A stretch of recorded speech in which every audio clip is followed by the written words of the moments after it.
नित्याय निरवध्याय सत्यानन्दचिदात्मने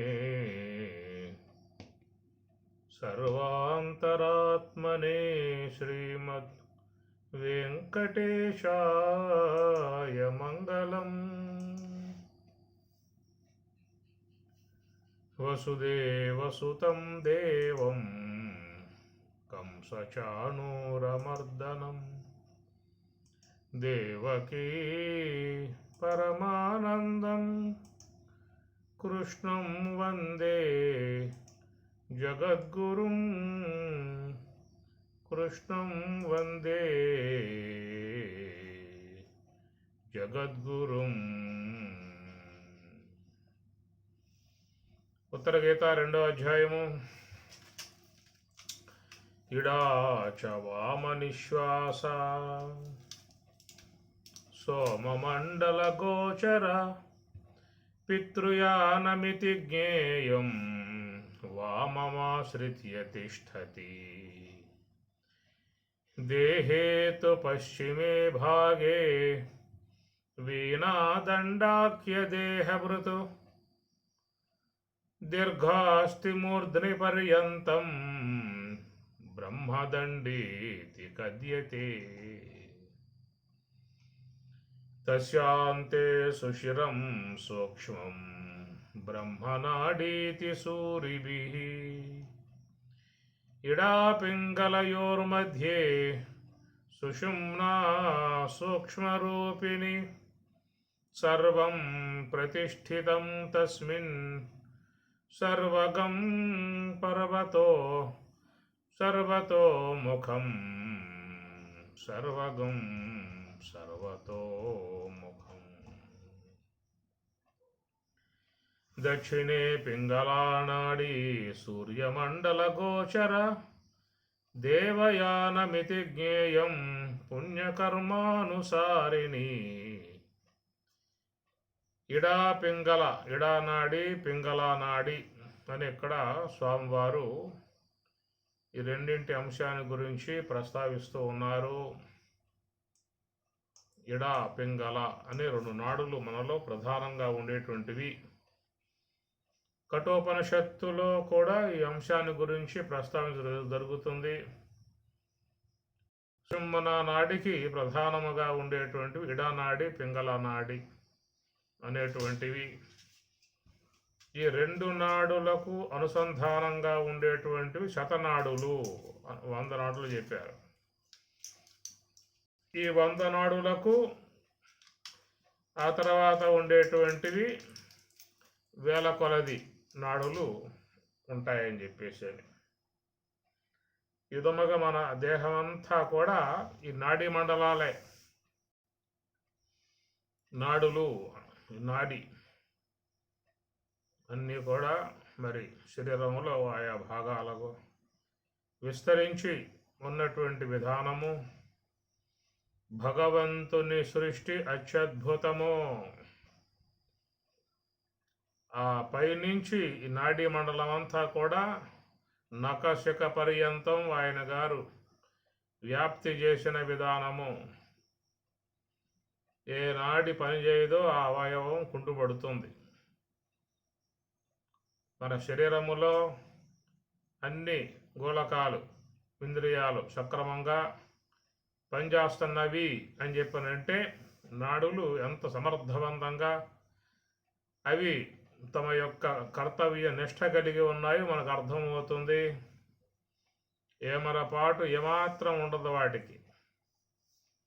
ఆ ప్రకారంగా భగవంతుడు నిర్మించినటువంటి ఈ దేవాలయం అనేటువంటి దేహములో ఎంతటి విధానముగా ఆయన గారు అన్నింటికి అనుసంధానాన్ని కలగజేశాడో అంత లెక్క ఆలోచన చేసేందుకు ఎవరూ కూడా సుముఖత చూపించరు. కానీ సర్వేశ్వరుని నిర్మాణాత్మకమై ఉన్నటువంటి ప్రక్రియ చాలా అద్భుతముగా ఉన్నటువంటి ప్రక్రియ. దక్షిణే పింగళానాడి సూర్యమండల గోచర. ఇది సూర్యమండలము అని చెప్పని అంటారు. ఇడా చ వామనిశ్వాస సోమమండల గోచర. ఒకటేమో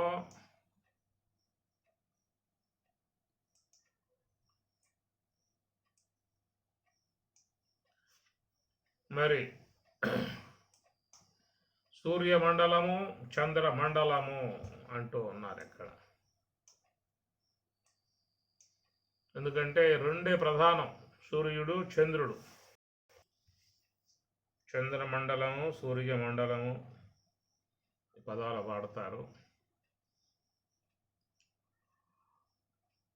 సూర్యుడు, చంద్రుడు ఈ రెండు కూడా సృష్టికి మూలమై ఉన్నటువంటివి. అది ఈ శరీరము పంచభూతాత్మికము. ఈ పంచభూతాత్మికమై ఉన్నటువంటి శరీరం ఆకాశము నుండి ఈ నిర్మాణాత్మక ప్రక్రియ ఆరంభమైంది. ఆకాశం అంటే అది చాలా సూక్ష్మం, కంటికి కనపడదు, వ్యాపకమై ఉన్నటువంటిది, చేత్తో ముట్టుకునే అవకాశం లేదు. చాలా సూక్ష్మముగా నిర్మితమైనటువంటి ఒకానొక వస్తువు, పదార్థం అది. ఆకాశం అనేది చాలా సున్నితము, సూక్ష్మము, వ్యాపకము, దేని చేత తాకబడేది కాదు. చాలా అన్నింటికీ దూరముగా ఉండేటువంటిది, అన్నింటి లోపల ఉండేది, అన్నింటికి దగ్గరగా ఉంటుంది, దేనిని అంటేదిగా ఉండదు. అలాగా ఉన్నటువంటి దానిని సర్వేశ్వరుడు మరి నిర్మించిన విధానం. ఆకాశం కూడా భగవత్ నిర్మిత వస్తువే. ఏ తస్మాదాత్మన ఆకాశ సంభూత ఆకాశాద్వాయు అన్నారు. కనుక ఈ చూసినట్లయితే ఎంతటి సూక్ష్మముగా, ఎంతటి వ్యాపకత్వం కలిగి అత్యద్భుతమై ఉన్నటువంటి ఈ మెటీరియల్, ఈ ఆకాశ పదార్థం మరి భగవంతుడు దేనితో నిర్మించాడో అది అంతు చెక్కనటువంటి విధానము.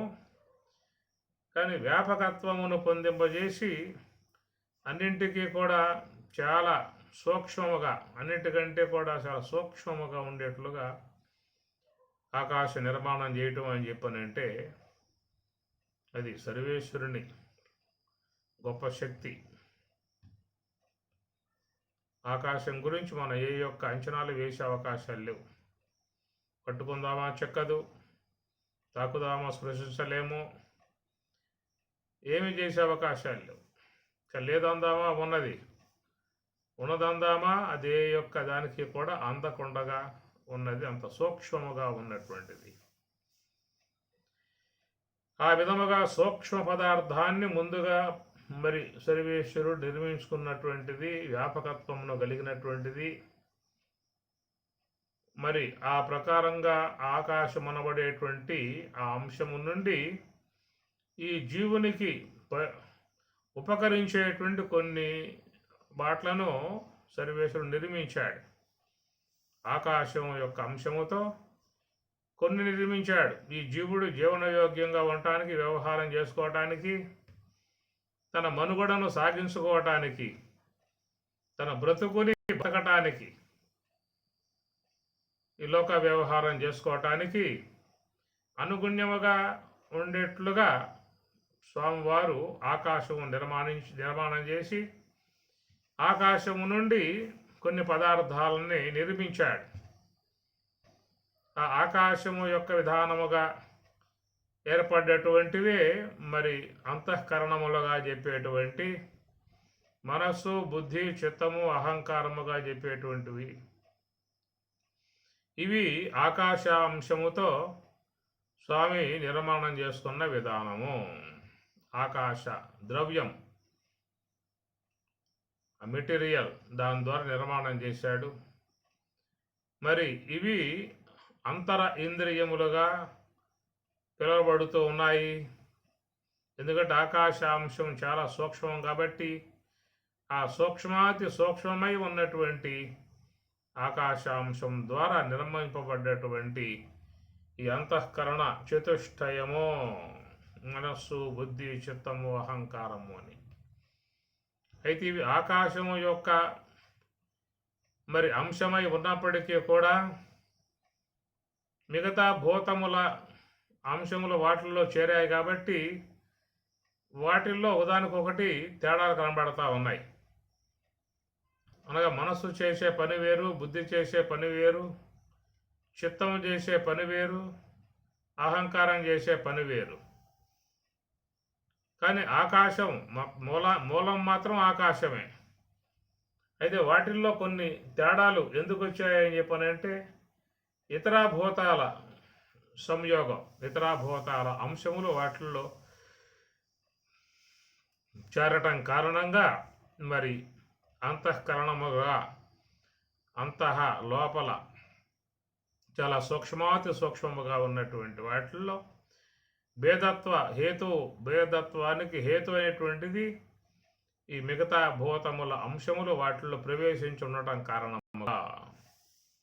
అందువల్ల మనసుకి చలన శక్తి, సంకల్ప విధానము, బుద్ధికి నిశ్చయ విధానము, శుద్ధత్వ విధానము అగ్ని అంశం వల్ల, చిత్తానికి చపలత్వము, జలాంశం కావటం, అహంకారం కఠినత్వము, పృథివీ అంశం కావటం చేత ఈ ప్రకారంగా ఆకాశమే అయినా కానీ మిగతా భూతాలలో ఉన్నటువంటి అంశాలు కొన్ని చేరాయి కాబట్టి అంతరేంద్రియములుగా వాటి యొక్క మరి పనితీరు కొనసాగుతున్నటువంటి విధానము.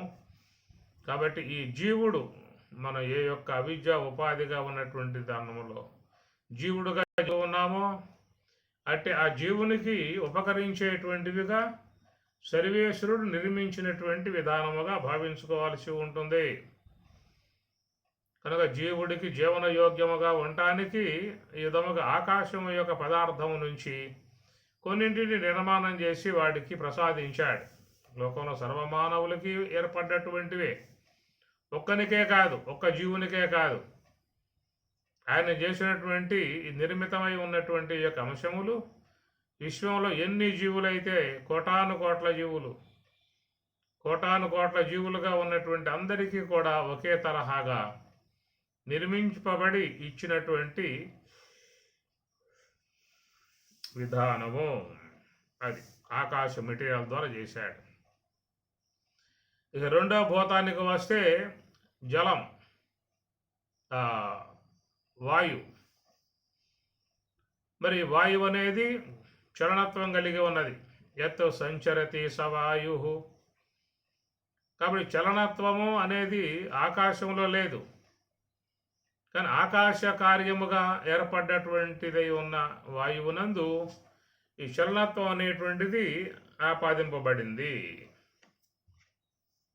ఆకాశ కార్యమే అయినప్పటికీ కూడా ఈ చలనత్వ స్వభావము వాయువులో ఏర్పడి ఉన్న విధానము కనుక చలనత్వం కలిగి ఉన్నటువంటి ఆ వాయువు యొక్క అంశము నుండి, వాయు పదార్థము నుండి కొన్నింటిని జీవుడు ఉపయోగించుకోవడానికి అనుగుణ్యముగా ఆయన నిర్మించి ఇచ్చినటువంటివి వాయువు యొక్క అంశగా నిర్మించి ఇచ్చినటువంటివి దశవిధ వాయువులుగా చెబుతూ ఉన్నాం. ఒక్కటే వాయువు అయినా కానీ అది జీవుని యందు నిర్మాణాత్మకముగా ఏర్పడ్డటువంటివి. ఇవన్నీ కూడా భగవంతుడు ఇష్టపడి నిర్మించి ఇచ్చినటువంటి వస్తువులుగా తెలుసుకోవాల్సి ఉంటుంది. ఇంకెవరైనా చేశారా, మనమేమైనా చేసుకున్నామా, మనం తయారు చేసుకున్నామా, మనం సృష్టించుకున్నామా, నిర్మించుకున్నామా అన్నట్లయితే వాటిలో మనకి ఎలాంటి ప్రమేయం లేదు. కానీ జీవుడు తన వ్యవహారం చేసుకోవాలని చెప్పన్నట్లయితే మాత్రం ఈ వాయువు యొక్క సంబంధమై ఉన్నటువంటి వస్తువులు చాలా వానికి జీవన యోగ్యముగా ఉన్నటువంటివి. కాబట్టి ఈ వాయువు అనబడేటువంటి దాని నుండి ఈ జీవుడు తన జీవన విధానాన్ని కొనసాగించుకోవటానికి వాట్లను 10 తెరగలుగా 10 రకములుగా ఉన్నటువంటి వాట్లను భగవంతుడు నిర్మించాడు. వాటినే మనం వ్యాన ఉదాన సమాన ప్రాణ అపాన అన్నాం. కనుక వాటి పనితీరు దేహములో చాలా గొప్పగా ఉన్నటువంటి విధానము. ఆ పనితీరు అద్భుతం. ఎంతో ఎంత మనం విలువ కలిగి వాటిను కొందామని చెప్పన్నా కానీ సాధ్యమయ్యేటువంటివి కావు, కొనలేము. ఎక్కడ లభ్యమయ్యేటువంటివి కూడా కావు అవి. అట్టి విధానముగా సర్వేశ్వరుడు వాయువు యొక్క అంశ ద్వారా ఆయన సంకల్ప మాత్రముతో నిర్మించినటువంటివి ఈ వ్యాన ఉదాన సమాన ప్రాణ అపాన అనేటువంటివి. ఈ వాయువు యొక్క అంశములే, వాయువు యొక్క పరగభాగాలే. కానీ ఇవి వేరే వేరే భూతాల సంయోగ కారణముగా వాటిల్లో ఈ పనితీరు అనేటువంటిది కూడా వేరువేరుగా వచ్చేసిందనమాట. వ్యానహ అన్నప్పుడు వ్యానం అనేది వాయువు యొక్క అంశమే. అయితే వ్యానహ సర్వ శరీరగహ, దేహమంతా కూడా ఆ వ్యానవాయువు వ్యాప్తమై ఉన్నది. ఎందుకు వ్యాప్తమైందంటే ఆకాశం యొక్క అంశం వాయువులో చేరింది కాబట్టి దానికి వ్యాపకత్వం వచ్చింది అన్నారు. అలాగా వచ్చినటువంటి ఆ వ్యానవాయువు ఏం చేస్తుందయ్యా అని చెప్పనంటే, శరీరములో ఆహారం పడి జీర్ణమైనప్పుడు ఆ జీర్ణమైనటువంటి పదార్థం నుండి కొన్ని రసాలు ఏర్పడ్డటువంటివి. అనేక రసాయనాలు ఈ శరీరంలో ఉత్పన్నమవుతాయి.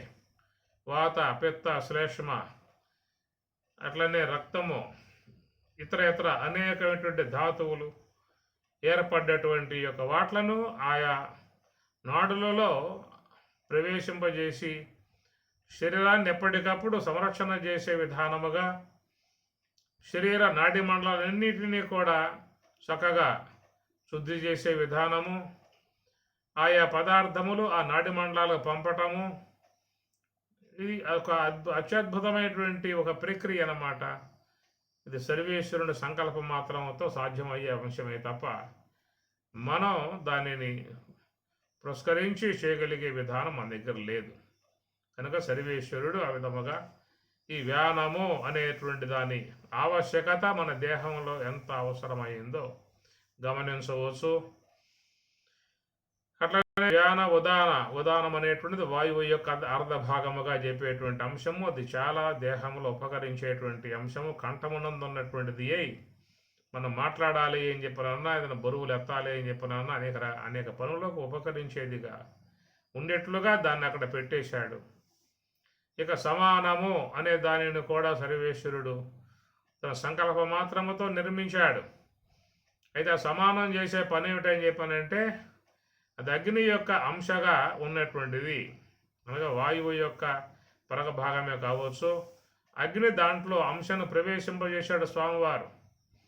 అగ్ని అంశను ప్రవేశింపజేయటం వల్ల దాని ద్వారా ఏర్పడేటువంటి ఏ యొక్క జఠరాగ్ని ఉన్నదో ఆ జఠరాగ్ని ద్వారా శరీరంలో పడ్డటువంటి ఆహారాలను చక్కగా పచనం చేసి దాన్ని పచనం చేసే విధానముగా సమాన వాయువుని అట్లాగా స్వామివారు ఏర్పాటు చేసిన విధానము. మనం చెప్పుకునేటువంటి వాయువులలో ఏ వాయువు లోపించినా కానీ మన వ్యవహారం పూర్తిగా కుంటుపడేటువంటి పరిస్థితి.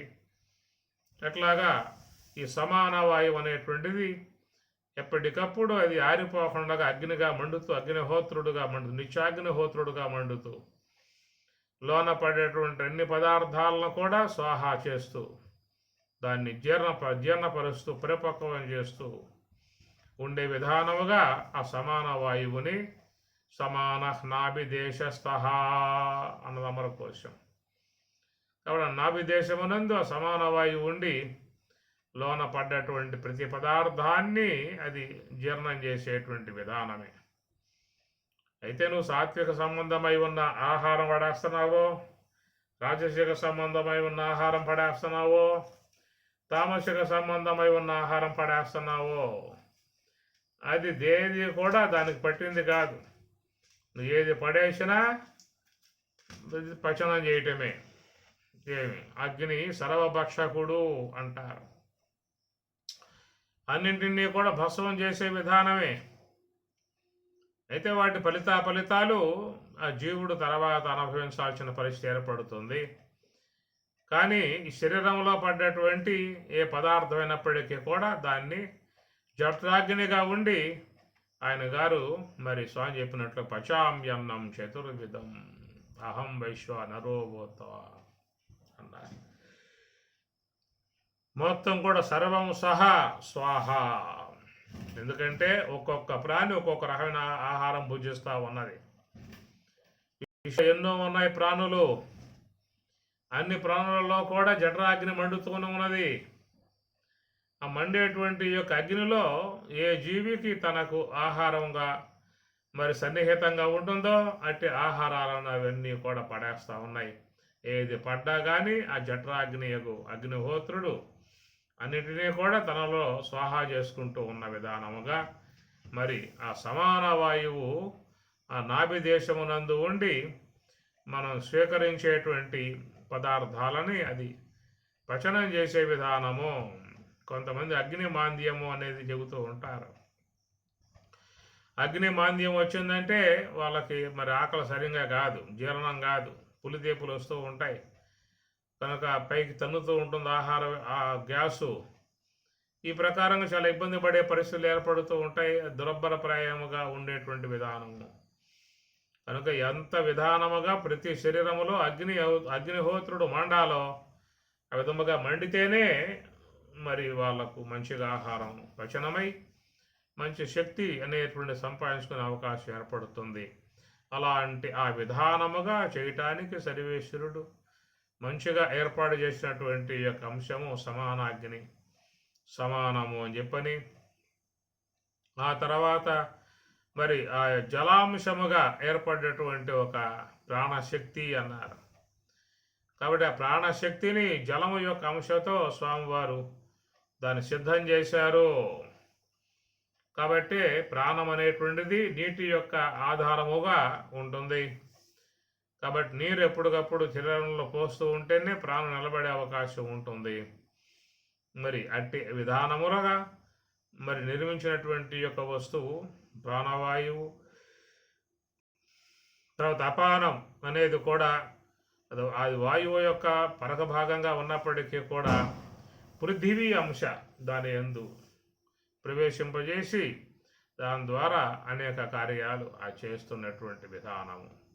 ఇట్లా ఒక అత్యద్భుతంగా ఏర్పడేటువంటి ప్రక్రియ వ్యాన ఉదాన సమాన ప్రాణాపాన ఇంకా వాటికి ఉపచర్యలుగా ఉన్నటువంటి వాటిలను నిర్మించాడు.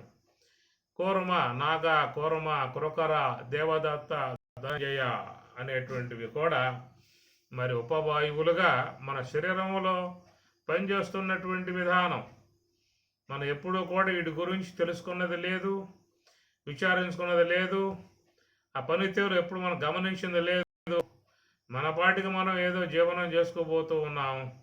కానీ లోపల నుండి అన్ని విధాల మనం రక్షించే ప్రయత్నంలో ఉండేట్లుగా సర్వేశ్వరుడు తన సంకల్ప మాత్రముతో నిర్మించినటువంటి విధానం. ఇన్ని అవసరమా మాకు, ఏదో ఒకటి చాలు కదా అని చెప్పి అనుకున్నట్లయితే మరి జీవించే అవకాశాలు ఉండవు. కనుక వాటి ఆవశ్యకత ఎంత ఉన్నదో అన్ని విధాయకాలుగా సర్వేశ్వరుడు వాటిని నిర్మించి మన శరీరంలో నిశ్శబ్దం చేయటం కారణంగానే మన సుఖమయ జీవితాన్ని నడుపుకుని ప్రశాంతముగా మన జీవన గమనాన్ని కొనసాగించుకుంటూ ఉన్నామని చెప్పని అంటే అవన్నీ చేస్తున్నటువంటి పని, వర్క్ అన్నమాట. తత్కారణంగా మన పాటికి మనం ఏదో నిశ్చలముగా ప్రశాంతముగా జీవితం కొనసాగించుకుంటూ ఉన్న విధానము. ఆ ప్రకారంగా వాయువు యొక్క విధానంలో వాటి నిర్మాణం చేశాడు. ఇక అగ్ని అంశకు రాగా ఆకాశం యొక్క అంశం చెప్పుకున్నాము, వాయువు యొక్క అంశం చెప్పుకున్నాము. ఇక అగ్ని యొక్క అంశానికి వస్తే దాని ద్వారా సర్వేశ్వరుడు ఒక నిర్మాణ ప్రక్రియను ఆయన పూనుకున్నాడు. అది అగ్ని ద్వారా ఏం చేద్దాం వీడికి అనేటువంటిది స్వామివారు ఆలోచించి దాని ద్వారా వీడికి జ్ఞానేంద్రియాలు అనబడేటువంటివి నిర్మించి ఇద్దాము. వాటి ద్వారా లోకములో ఉన్నటువంటి సమస్త విషయాలు తెలుసుకోవటానికి అవకాశం వీనికి ఏర్పడుతుంది. ఇది స్వామివారి మరి అవగాహనలో చేరి ఉన్నటువంటి యొక్క అంశము. కాబట్టి ఆ ప్రకారముగా మనం చూసినట్లయితే అగ్ని అంశగా నిర్మించినటువంటి వస్తువులు వ్యాన, ఉదాన, సమాన, ప్రాణ, అపాన అనబడేటువంటివి. వ్యాన, ఉదాన, సమాన ఇవి లేకపోతే మానవుని యొక్క జీవనం ఒక దుర్భరప్రాయం, అసలేమీ లేదు. జీవన విధానం ఒక అంధకారంలో సాగిపోయేది. వినటానికి శబ్దాలు తెలియబడవు, స్పర్శలు గోచరించవు, రూపాలు కనపడవు, రసాలు తెలియబడవు. మరి ఇవన్నీ కూడా ప్రకృతిలో చేరి ఉన్నాయి. ఆకాశంలో శబ్దములు చేరి ఉన్నాయి, వాయువులో స్పర్శలు చేరి ఉన్నాయి, అగ్నిలో రూపాలు చేరి ఉన్నాయి, జలంలో రసాలు, పృథివిలో గంధములు ఇవన్నీ కూడా ఉన్నాయి. మరి అవన్నీ కూడా చక్కగా ఆస్వాదించుకోవాలని చెప్పి అన్నట్లయితే మరొక ప్రక్రియ జరగాలి. అవి చాలా ఆవశ్యకతమై ఉన్నటువంటివి అనే విధానముగా సర్వేశ్వరుడు అగ్ని అనేటువంటి యొక్క భాగమును ఆసరాగా చేసుకొని దాని నుంచి ఇవన్నీ కూడా ఆయన నిర్మాణాత్మక ప్రక్రియగా పెట్టుకున్నాడు. అందువల్ల ఆకాశములో ముంచి ఒక శ్రోత్రేంద్రియం తయారు చేశాడు, వాయువులో ముంచి ఒక త్వగేంద్రియాన్ని తయారు చేశాడు, అటనే జలములో ముంచి జహ్వేంద్రియాన్ని తయారు చేశాడు, అటనే అగ్ని యొక్క పరగ భాగాన్ని పృథివిలో ముంచి అపాన అఘ్రాణం అనబడే దానిని నిర్మించిన విధానము. ఇవన్నీ ఇక్కడ ఏర్పడ్డాయి కాబట్టే జీవన విధానం చాలా మంచిగా సుఖ విధానముగా మానవునికి సాగిపోయే విధానంగా ఉన్నాయి. కాబట్టి అగ్ని అనబడేటువంటి దాన్ని ఆసరాగా చేసుకొని దాని నుంచి మిగతా పంచభూతాంశంలో కొన్నిటిని సంయమనం పరచి ఇట్లాగా ఆయన గారు జ్ఞానేంద్రియములుగా పిలువబడేటువంటి వాట్లను నిర్మించినటువంటి విధానము.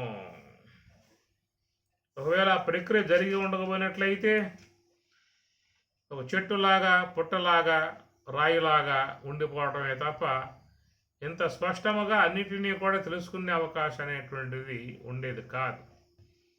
కాబట్టి అగ్నిని ఈ రూపకంగా ఆయన గారు వినియోగించుకొని జీవునికి మరొక చక్కటి అంశాలని నిర్మించి ఇచ్చాడు.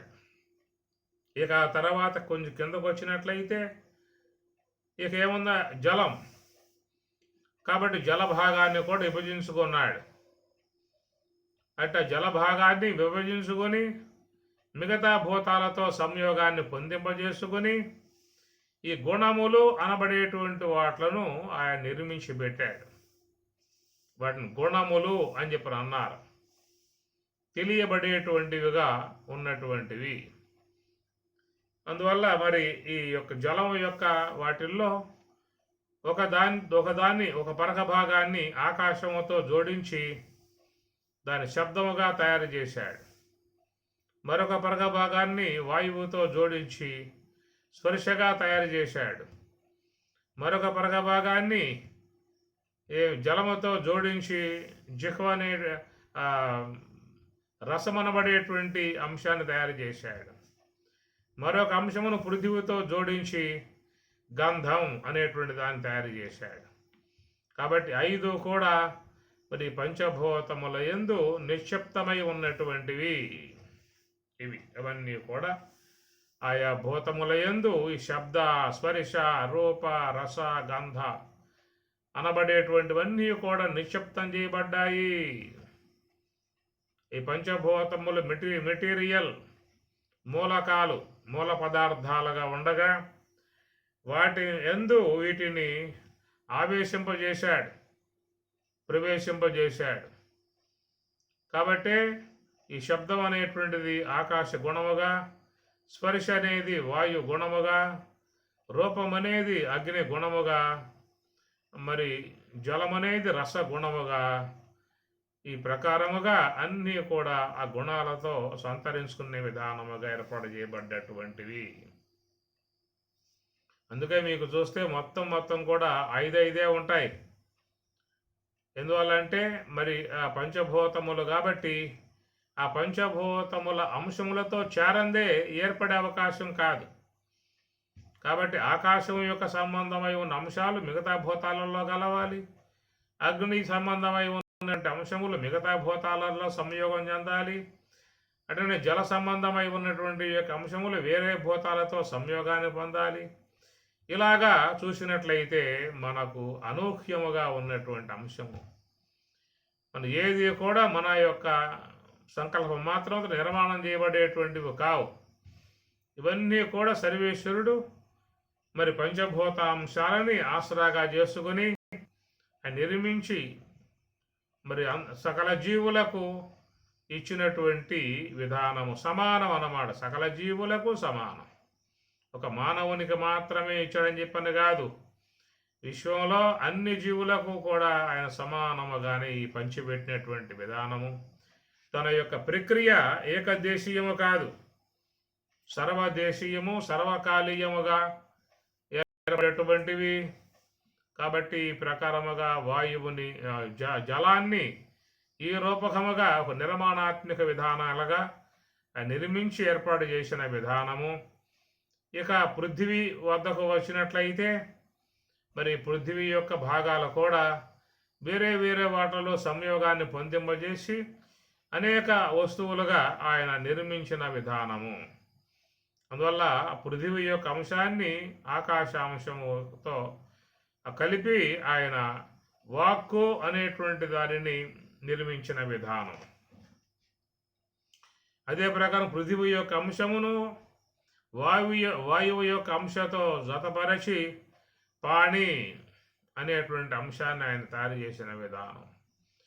అట్లనే పృథివీ యొక్క అంశాన్ని అగ్నితో జతపరచి పాదం అనేటువంటి మరొక అంశాన్ని, అట్లనే పృథివీ యొక్క అంశాన్ని జలముతో సంయోగపరచి గుహ్యము అనేటువంటి విధానముగా ఇట్లా ఐదింటిని నిర్మాణం చేశాడు. మీరు చూసినట్లయితే పైనుంచి వచ్చాం కదా, ఆకాశము నుంచి, వాయువు నుంచి, అగ్ని నుంచి, జలం నుండి వచ్చిన విధానమంతా కూడా మరి మిగతా భూతాల ఆవశ్యకత ఉన్నది కాబట్టి అన్ని భూతాలు ఐదే అవటం కారణంగా ఈ ఐదులు కలిసి మరి 20 తత్వాలుగా ఏర్పడేటువంటి విధానము ఒక అద్భుతమైనటువంటి విధానము. సర్వేశ్వరుడు ముందుగానే ఆలోచన చేసి ఇట్లాగా ఉంటేనే వీడు తన జీవితాన్ని కొనసాగించుకునే అవకాశం ఏర్పడుతుంది అనేటువంటి విధానములో ఈ నిర్మించినటువంటి యొక్క వస్తువులు ఇవన్నీ కూడా. కాబట్టి ప్రకారముగా ఆకాశం అంటేది కాదు, అందేది కాదు, తాకబడేది కాదు, దాన్ని పట్టుకునే అవకాశాలు లేనటువంటిది, చాలా సూక్ష్మంగా నిర్మింపబడ్డటువంటిది. అలాంటి వస్తువు నుంచి కొన్నింటిని నిర్మించి ఏర్పాటు చేసిన విధానము. అట్లనే వాయువు అనేది కూడా చలనత్వం కలిగి ఉన్నప్పటికీ కూడా అది యొక్క కంటికి గోచరించేదిగా లేదు. కేవలం దేహ స్పర్శకు మాత్రమే అది కొంతవరకు తెలియబడే విధానముగా ఉన్నది. అలాంటి చలనత్వం కలిగినటువంటి యొక్క దాని నుంచి నిర్మించినటువంటి యొక్క వస్తువులు జీవునికి చాలా ఉపకరించేటువంటివిగా ఉన్నాయి. ఇవన్నీ కూడా ఆ తరహాగా పనిచేసేవిగా నిర్మాణాత్మకముగా చేయటం అని చెప్పనంటే అది సర్వేశ్వరుని యొక్క మహిమాన్వితమై ఉన్నటువంటి విధానము. మనం ఒకవేళ నిర్మిద్దామా అని చెప్పనంటే మనకు సాధ్యమయ్యే పని కాదు. మనస్సు నిర్మిస్తారా ఎవరైనా? లేక బుద్ధి అనబడే దాన్ని ఏమన్నా పరిశోధనలు చేసి నిర్మించే అవకాశాలు ఏమైనా ఉన్నాయా? అట్లనే చిత్తము అనేది కూడా నిర్మించే అవకాశం మనకేమన్నా ఉన్నాయా? అంటే ప్రాణశక్తి, ప్రాణం అనబడేటువంటిది కూడా మనం స్వతసిద్ధముగా నిర్మించే అవకాశం మనకేమైనా ఉన్నాయా అని చెప్పనంటే ఎవరు కూడా వాటిని చేయగలిగే అవకాశాలు లేవు. ఏవైనా చేసిన కృత్రిమంగా ఉంటాయి. లబ్బర్లో గిబ్బర్లో ఐరన్ వస్తువులతో అవి నిర్మించే విధానంగా అవుతాయి తప్ప భగవంతుడు ఏ మెటీరియల్ వాడాడో అలాగా నిర్మించే విధానంగా రావటం అని చెప్పనంటే సాధ్యమయ్యే పని కాదు. ఇప్పుడు మానవులు కూడా మరి పుష్పాలు లాంటి పుష్పాలు నిర్మాణం చేస్తూ ఉన్నారు. అవన్నీ కూడా కాగిత పుష్పాలని చెప్పని అన్నాం, లబ్బర పుష్పాలని చెప్పని అంటాం. ఏమి ఇవి కేవలం చూస్తానికి శోభాయమానంగా ఉంటాయే కానీ ఒక పుష్పంలో ఉన్నటువంటి ఎన్నో ఇలువలు ఏవైతే ఉన్నాయో అవన్నీ తేవాలని చెప్పనంటే వీనికి సాధ్యమయ్యే అవకాశమే లేదు. భగవంతుని నుంచే నిర్మింపబడేటువంటి ఒక వస్తువు ఏదని తీసుకోండి, దానిలాగా మనం చేద్దామని చెప్పనంటే అది మనకు సాధ్యమయ్యే పని కాదు. కాబట్టి ఈ ప్రకారముగా ఆ సర్వేశ్వరుడు మనగా మరి భగవంతుడు ఈ పంచభూతాలను కూడా చక్కగా ఈ రూపాలుగా నిర్మించుకుని మానవులకు జీవన విధాయకాలకి అనుగుణ్యముగా ఆ నిర్మించి ఇచ్చినటువంటి వస్తువులు. అందువల్ల వీటి గురించి ఎవరు పెద్దగా అంతగా ఆలోచనలు చేసుకోరు. ఏదో ఉన్నాయి, లోపల జీవించాం, పుట్టాం, పెరిగాం, పెద్దవాళ్ళమయ్యాం, యవనంలో ప్రవేశించాం. ఇక వాని ఉరుకులు పరుగులతో విశ్వంలో ఉన్నటువంటి యొక్క వాటిని వాటిని ఆస్వాదించడానికి, అనుభవించడానికి పరుగులు తీసే విధానమే కానీ ఇంత లెక్క ఓర్పుగా విచారించుకుని మరి ఆ యొక్క వాటి అవగాహన పొంది పరమాత్మ యొక్క గొప్పతనాన్ని చక్కగా దర్శించుకునేటువంటి అవకాశం మాత్రం ఎందరూ కూడా ఆ ప్రయత్నం చేసే విధానం మాత్రం ఉండదు. కాబట్టి ప్రకారముగా పైనుంచి దిగి వచ్చినటువంటి యొక్క వస్తువులు, ఆకాశం నుంచి దిగి వచ్చినటువంటి వస్తువు వాయువు నుండి దిగి వచ్చినటువంటి యొక్క వస్తువు అగ్ని నుండి ఏర్పడేటువంటి దిగి వచ్చినటువంటిది జలమనబడేటువంటి యొక్క దాన్ని దిగి వచ్చినటువంటిది పృథివీ. ఈ ఐదింటినే ఆయన గారు వాడుకున్నాడు. ఐదింటి ద్వారానే నిర్మాణాత్మకమై ఉన్నటువంటి వాట్లను చక్కగా ఏర్పాటు చేసుకోవటము జరిగింది. కాబట్టి పంచభూతములలోని అంశముల ద్వారా నిర్మింపబడ్డటువంటి వస్తువులే మనం లోక వ్యవహారంలో వాడుకుంటూ ఉన్నాము. వాట్లకు మనం అంతరేంద్రియములుగా, జ్ఞానేంద్రియములుగా, కర్మేంద్రియములుగా, ప్రాణవాయువులుగా, శబ్దాది విషయాలుగా, కర్మేంద్రియాలుగా వాట్లకు పేర్లు పెట్టుకుని వ్యవహరించుకుంటూ ఉన్నాం. ఈ అంశములు ప్రధానంగా గురువులై ఉన్నటువంటి వారు తాత్విక అవగాహన పొందడానికి వచ్చినటువంటి వారికి ముందుగా ఈ సాంఖ్య సంబంధమై ఉన్నటువంటి యొక్క విషయాలే తెలియజేయటం అనేది జరుగుతుంది. ఈ ప్రకారముగా చూసినట్లయితే మరి సూక్ష్మముగా ఉన్నటువంటి ఆకాశము నుంచి మహాస్థూలముగా ఉన్నటువంటి దాని దాకా ఒక నిర్మాణాత్మక ప్రక్రియ కొనసాగింది. ఇక పృథివీ యొక్క అంశానికి వచ్చినప్పుడు అది ఘనీభవించినటువంటి యొక్క పదార్థం. అది మిగతావన్నీ కూడా జాలువారుగా అవి ప్రవాహ రూపకంగా పోతూ ఉంటాయి. వాటి నిలకడనేటువంటిది వాటికి లేదు. జలము కానీ మరి అగ్ని కానీ వాయువు కానీ చూస్తే వాటిల్లో సూక్ష్మత్వమే వ్యాపకమై ఉన్నది. అందువల్ల ఈ అన్నిటి తర్వాత ఏర్పడ్డటువంటి పృథివీ. మరి పృథివీ తర్వాత ఇంకొకటి ఏర్పడిందా అని చెప్పనంటే ఏర్పడలా, అంతవరకు ఆగిపోయింది. ఆకాశం తర్వాత వాయువు ఏర్పడింది, వాయువు తర్వాత అగ్ని ఏర్పడింది, అగ్ని తర్వాత జలం ఏర్పడింది, జలం తర్వాత పృథివీ ఏర్పడింది, పృథివీ తర్వాత అని చెప్పనంటే కాబట్టి ఆ పృథివీ అనేటువంటిది చాలా ఘనీభవించిన పదార్థం. సా పృథివీ. ఇక దాని తర్వాత ఇంకా మనకు పదార్థం రావాల్సిన అవసరం లేదు పంచభూతాత్మక విధానాలుగా. కనుక పంచభూతాలని చెప్పనంటే 5 రకాలుగా ఉన్నాయి కాబట్టి పంచభూతాలు అన్నావు. అది 6 ఉన్నాయి అనుకోండి షడ్భూతములు అని చెప్పని అంటావు. అది 7 ఉన్నాయనుకోండి సప్తభూతములు అని చెప్పని అంటావు. 8 అన్నావు అనుకోండి అష్టభూతములు అని చెప్పని అంటావు. కాబట్టి ఆ ప్రకారముగా మరి 5 అనేటువంటి వాట్ల వరకే స్వామివారు ఏర్పాటు చేసుకున్నటువంటి యొక్క విధానము. ఇక పృథివీ అనేది బాగా ఘనీభవించింది కాబట్టి స్థూల భావాన్ని పొందింది కనుక అది బాగా అందరికీ నివాసయోగ్యముగా ఏర్పడి ఉన్నది. కాబట్టి ఆ పృథివీ యొక్క స్థూల భాగము నుండే అనేక స్థూల భాగాలు ఏర్పడే విధానము. ఈ విశ్వంలో ఇన్ని దేహాలు అనేటువంటివి ఉన్నాయని చెప్పనంటే ఈ అన్ని శరీరాలు కూడా మరి ఈ పృథివీ సంబంధమైన ఘన పదార్థము నుండే ఏర్పడ్డటువంటి విధానము. అది ఘనీభవించింది పృథివీ. ఇక ఆ పైకి పోయామనుకో ద్రవరూపకంగా పోతుంది జలం. ఊర్ధ్వ గమనం చేసేదిగా ఉన్నది అగ్ని. చలన స్వభావం కలిగినటువంటిదిగా వాయువు. వ్యాపకత్వముగా ఆకాశం. ఇవన్నీ చూసినట్లయితే ఇవి ఎట్లా సాధ్యమైంది స్వామివారికి? ఆకాశం అనేది కానీ, వాయువు అనేది కానీ, జలం అనేది కానీ, అగ్ని అనేది కానీ ఎట్లా అనే మనం ఒక ప్రశ్న మిగిలిపోయినప్పటికీ కూడా సర్వేశ్వరునకు ఘటన సమర్థుడై ఉన్నటువంటి స్వామివారికి ఇవన్నీ కూడా పెద్ద శ్రమతో కూడినటువంటివి కావు. కాబట్టి ఆ ప్రకారముగా ఒక నిర్మాణాత్మకముగా స్వామివారు నిర్మించుకునే విధానం అయితే ఈ పంచభూతములు అనబడేటువంటివి. ఇక ఈ పంచభూతముల సంబంధమై ఉన్నటువంటి యొక్క అంశములు అవి 20 తత్వాలుగా, మరి అంతరేంద్రియములుగా, జ్ఞానేంద్రియములుగా, కర్మేంద్రియములుగా, ప్రాణవాయువులుగా, శబ్దాది విషయాలుగా ఒక కూటమి ఆయన గారు ఏర్పాటు చేశాడు ఈ అన్నింటి ద్వారా. ఇదే మాట మీకు భగవద్గీతలో కూడా స్వామివారు సంక్షిప్తముగా 2 శ్లోకాల్లో చెప్పుకొస్తారు. 13వ అధ్యాయంలో మహాభూతాన్యహంకారో బుద్ధిరవ్యక్తమేవ చ ఇంద్రియాణి దశైకంచ. ఇంద్రియాణి దశ అంటే 10. అవి కర్మేంద్రియములు, జ్ఞానేంద్రియములు అనబడేటువంటివి. ఇంద్రియాన్ని దశైకంచ పంచచ ఇంద్రియ గోచరాహ. పంచ అంటే 5. అవి వ్యాన, ఉదాన, సమాన, ప్రాణ, అపాన అనేటువంటివి 5. పంచ చ మరియు గోచరాహ. గోచరములు అని చెప్పనంటే శబ్ద, స్పర్శ, రూప, రస, గంధ అనబడేది గోచరములు అంటారు. ఇంద్రియాలకు తెలియబడేవిగా ఉన్నాయి కాబట్టి ఇంద్రియ గోచరాహ.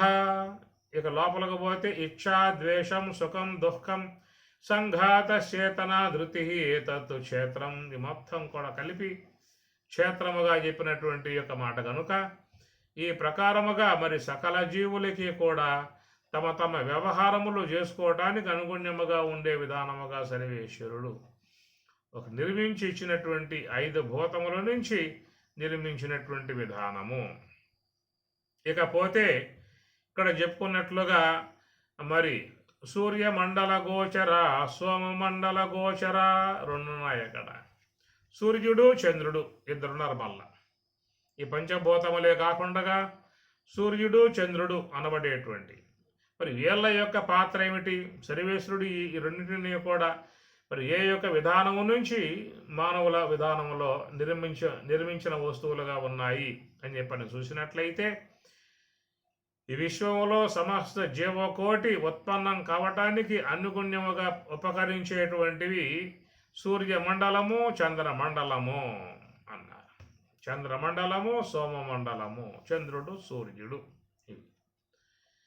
కనుక వీటి యొక్క అంశం మీదే మీకు ప్రశ్నోపనిషత్తులో మొదటి ప్రశ్న చాలా అద్భుతముగా మరి కొనసాగేటువంటి సబ్జెక్టు. పిప్పలాద భగవానుల వారు అక్కడ చాలా బాగా వాటి గురించి ఆయన గారు విశ్లేషిస్తారు.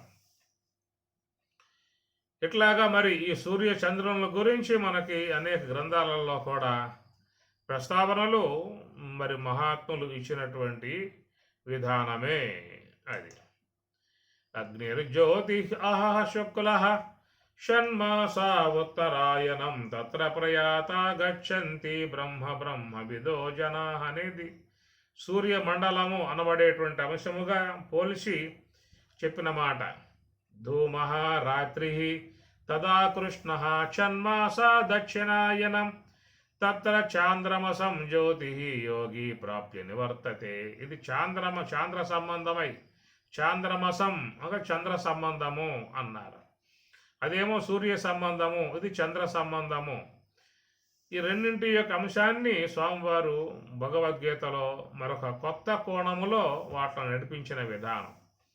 ఈ రెండింటి యొక్క అంశాల మీద ప్రశ్నోపనిషత్తులో కూడా దాంట్లో కూడా పిప్పలాదుల వారు చెప్పుకొచ్చిన అంశాలు ఉన్నాయి.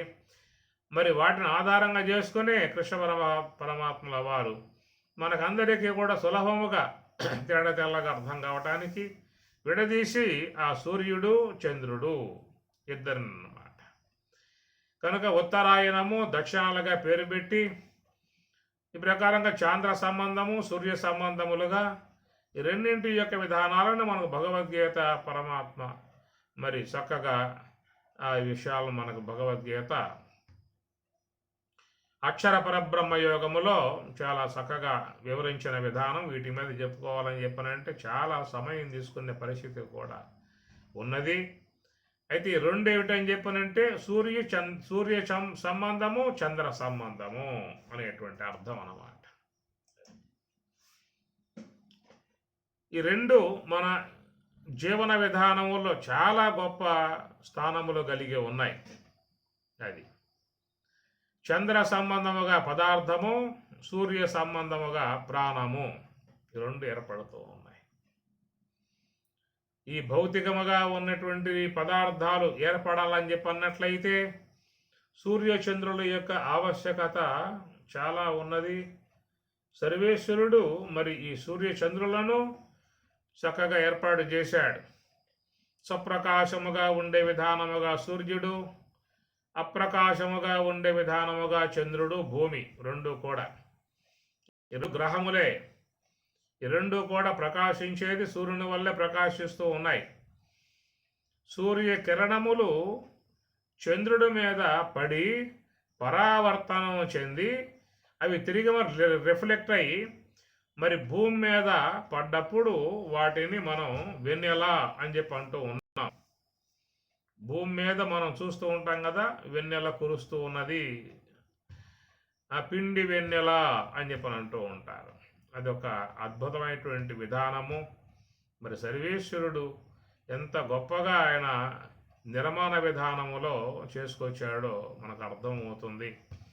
మరి ఆ అతి తీక్షణమై ఉన్నటువంటి ఆ సూర్య కిరణములు పోయి చంద్రుని మీద పడి అక్కడి నుంచి మళ్ళా భూమి మీదకి ప్రసరించాయి. ఆ కిరణాలు చంద్రుడి మీద పడి ఆ కిరణాలు భూమి మీదకి ప్రసరించాయి. ఆ ప్రసరించిన విధానాన్ని మనము మరి వెన్నెల, జ్యోత్స్న, వెన్నెల అని చెప్పని అంటాం. అదే ప్రకారంగా మరి ఈ ఎట్లయితే చంద్రుడు గ్రహము అన్నామో ఈ పృథివీ కూడా గ్రహమే. ఎందుకు గ్రహము అన్నామంటే గృహ ఆదానే, ఒక దానిని తనకు అనుగుణ్యముగా గ్రహించే అంశముగా ఉన్నటువంటి వాటిని గ్రహము అంటారు. గృహ ఆదానే తీసుకోవడం అని చెప్పి అర్థం. అటనే మరి సూర్య కిరణములు ఈ భూమి మీద పడ్డప్పుడు ఈ భూమి మీద పడ్డటువంటి కిరణములు రిఫ్లెక్ట్ అయి తిరిగి మరల ప్రసరించి అవి మరల చంద్రమండలం చేరుకున్నప్పుడు ఆ చంద్రమండలం మీద ఈ భూమి ఏమవుతుందని చెప్పనండి, ఇది కూడా చంద్రుడుగా ఉంటుంది. అదే భూమి మీద ఉన్నటువంటి వారికేమో అదేమో చంద్రుడుగా గోచరిస్తుంది. వినలగలిగి పిండి వినలగలిగి ఉన్నటువంటిదిగా ఒక మరి చంద్రుడుగా గోచరిస్తుంది మనకి. ఒకవేళ నీవేమన్నా చంద్రమండలం పోయి కనుక అక్కడ కాపురం పెట్టావు అనుకో, ఆ చంద్రమండలం మీద ఉన్నటువంటి యొక్క వానికి మరి ఆ సూర్య కిరణాలు భూమి మీద పడి పరావర్తనం చెంది తిరిగి మరలా చంద్రమండలం మీద పడ్డప్పుడు అది వెన్నెలవుతుంది. కాబట్టి భూమి నుంచి వచ్చేటువంటి చంద్రుని మీద పడ్డటువంటి వాటిలోనేమో ఇక్కడ వెన్నెలవుతుంది.